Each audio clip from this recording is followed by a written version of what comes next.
Hello everybody. So it's that time again.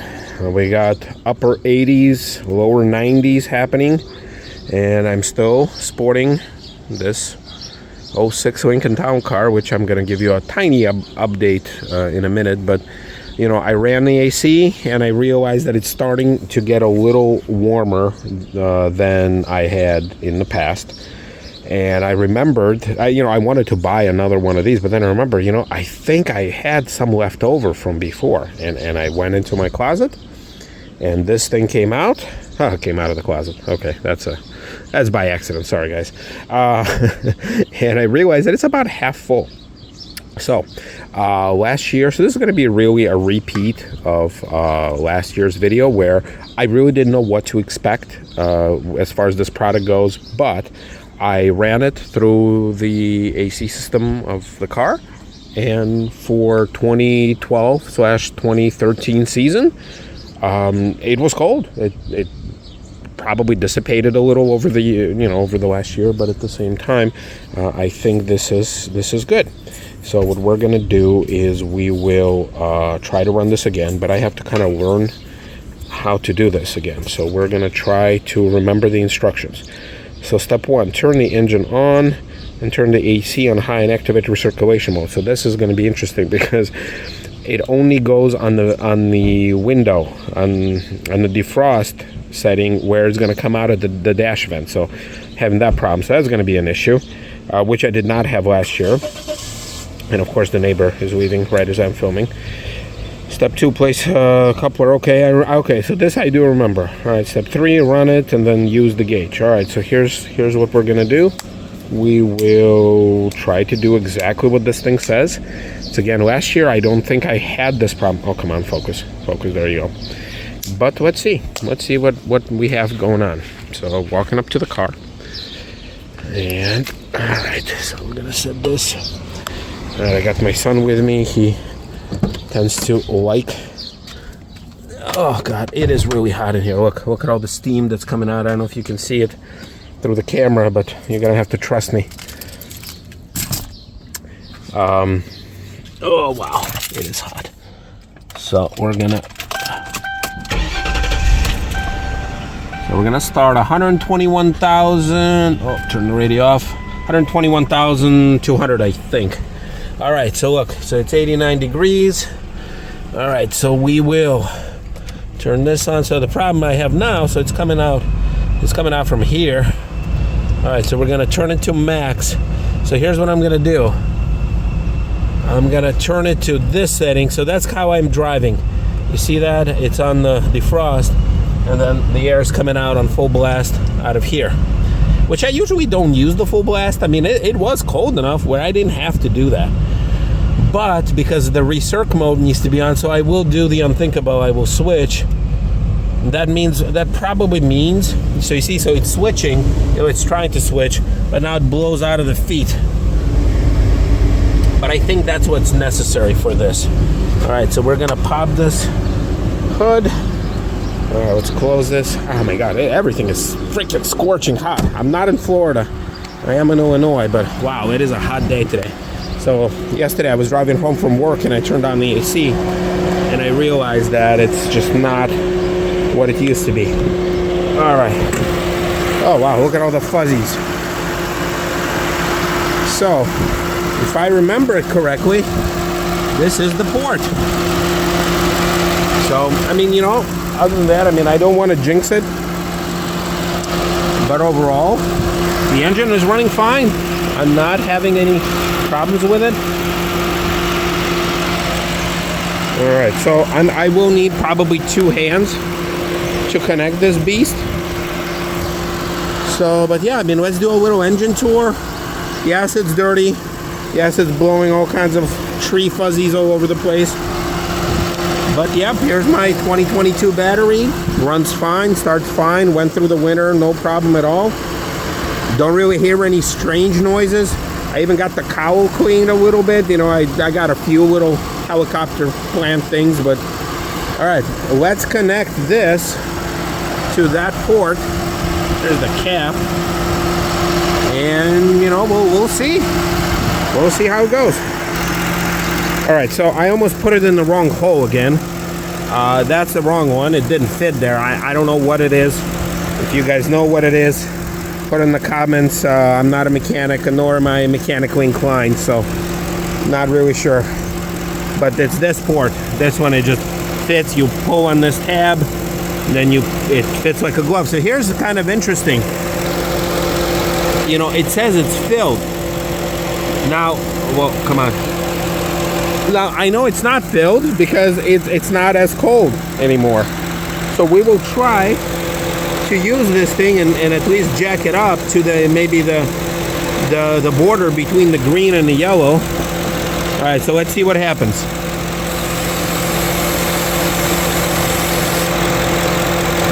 Okay. Here, can you do this? Okay. All right. So let's see. So, see, 3 hands better than 2. All right. Okay, can you let go? Huh, so it's not moving. All right, let's do it a little more. So hold it a little more. Yeah, all the way down. Yeah, so hold it like that.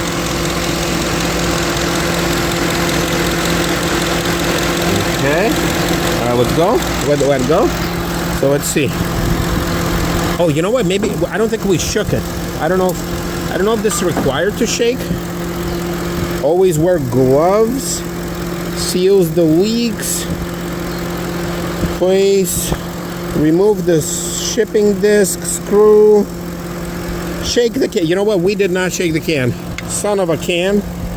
We did not shake the can. All right. Can you shake the can? What? Shake the can. Well, maybe hold this. All right, there you go. Got a little helper. Lincoln Town Car, guys, a little helper. Shake it more. All right. Shake it like you mean it. There you go. All right, man, it is a hot day today. All right, let's see. Let's give it one more controlling shake. So I don't know if maybe that's why. But still, I mean, it wouldn't. Why would it show full when it's clearly not? Now, look, it's possible.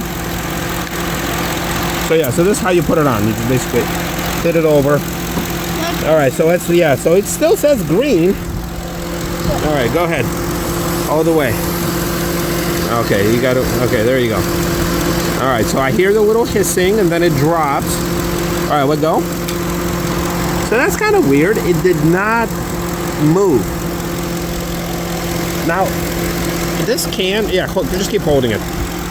Now this can is about half full, just based on my, you know, feeling of the can, the weight, from what I remember. Plus, I was at Walmart today, and that's how I remembered that I had one. I was like, man, I'm having a deja vu. I bought one, you know, before.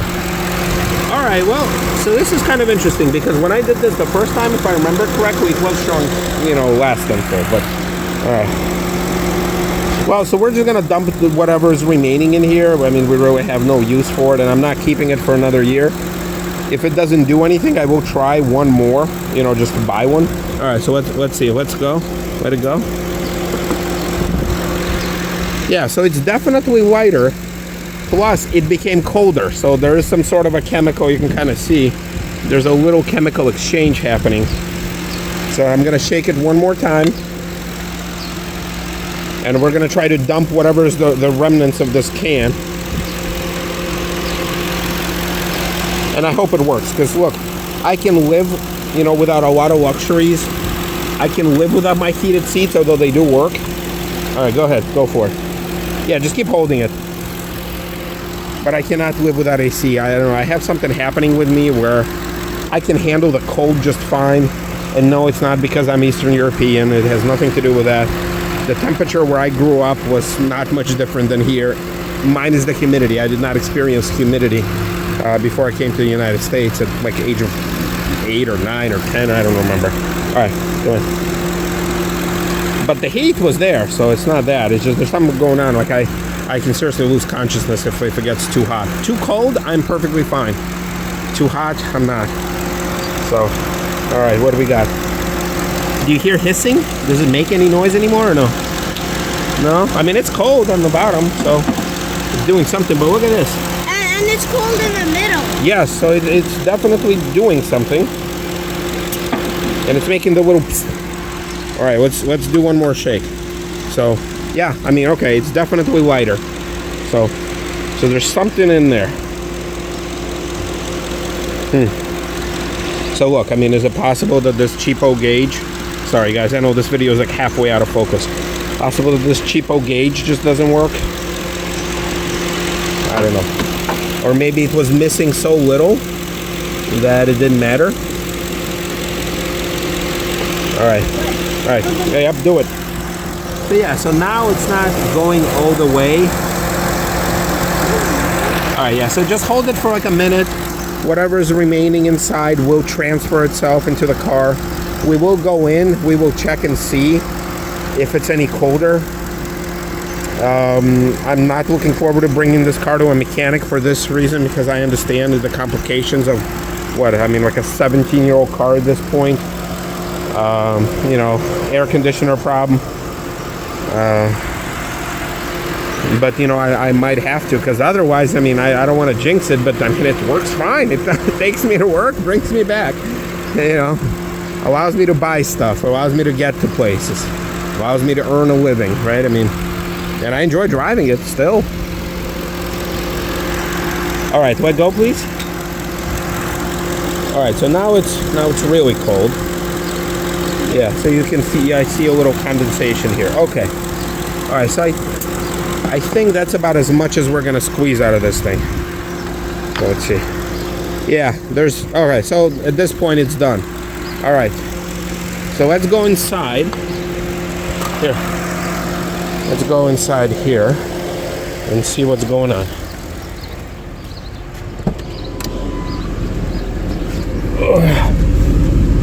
All right, now it's blowing cold on my feet, so that's wrong. Don't trust that. It is cold on the feet. So what happens if we switch to defrost? Oh wow. Okay. So let's see.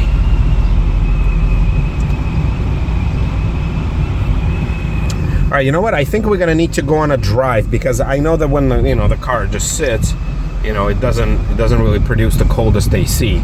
It needs to, you know, spin up. All right, so hold on a sec. We'll go for a little drive. All right, so we're going on a drive now. Okay, from what I feel, it's a little colder than before, which is a good thing. But what I don't feel is the real coldness. Now, let's see, 121,000, 169 miles. All right, now I'm gonna try to gun it just a little bit to kind of spool the compressor. See if it becomes, now yeah, now this, look, I can live with this. Now look, today it's 89 degrees, you know, with heat index it's probably hotter than that, you know, the real feel type of deal. So all right, so we live right next to a park, which makes it a little nicer for me to just turn around and go back. Yeah, but I think it's fine. Now, yeah, obviously it's still not ideal, because, you know, I'm using the defrost feature to get stuff, you know, from these vents, and I still don't have a defrost feature. So I survived another winter by using the defrost spray basically, and just running the car, you know, a little more, you know, during the extreme hot days. All right, I'm kind of like boxed in a little here. All right, I'm gonna have to turn around. Yeah, but you know what? Honestly, that's fine. I'm totally okay with it.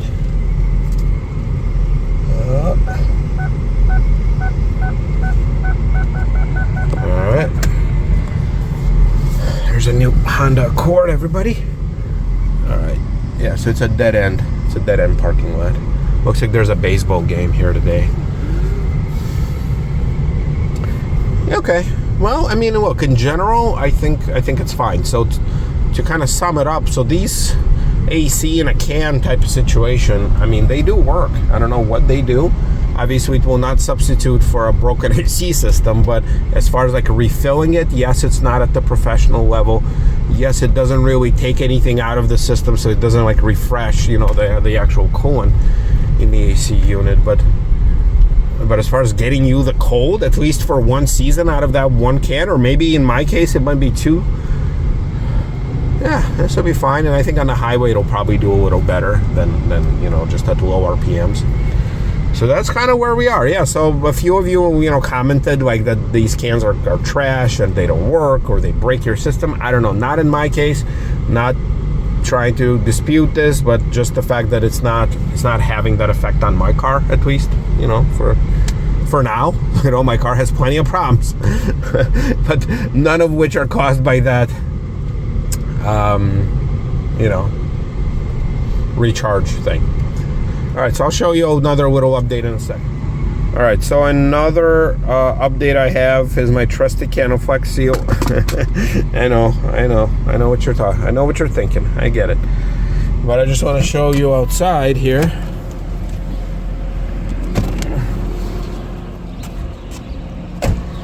So after my last repair here, I sprayed it one more time. Basically, I put on another coat. And I made a little bit more mess, as you can kind of see. Here, maybe from further apart. So you can kind of see. I made a little bit more mess. But it's okay. I'm not concerned. Like I told you before, I'm not concerned with, this looking ugly. To me, it just looks like, my handiwork. So, because we cleaned this up a lot better with a scrub brush than sandpaper.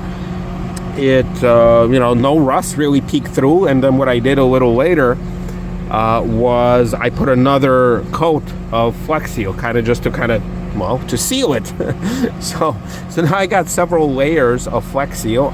Now this tire does not look very good. You can kind of see the more of the fresh Flex Seal versus some of the older ones. It does not come off, surprisingly. I mean, this is just rubber on rubber action, and then I sprayed some in there just so I can kind of see like what it will do like on the inside. So again, it doesn't hurt anything. Obviously, I don't want to get it on the tire like where the thread is, and probably I will need a new set of tires come next winter. I'm thinking because this one's getting. I mean, it's not super old, but it's getting there. So we'll see how that goes. Like this past winter was really mild, so I didn't even need it.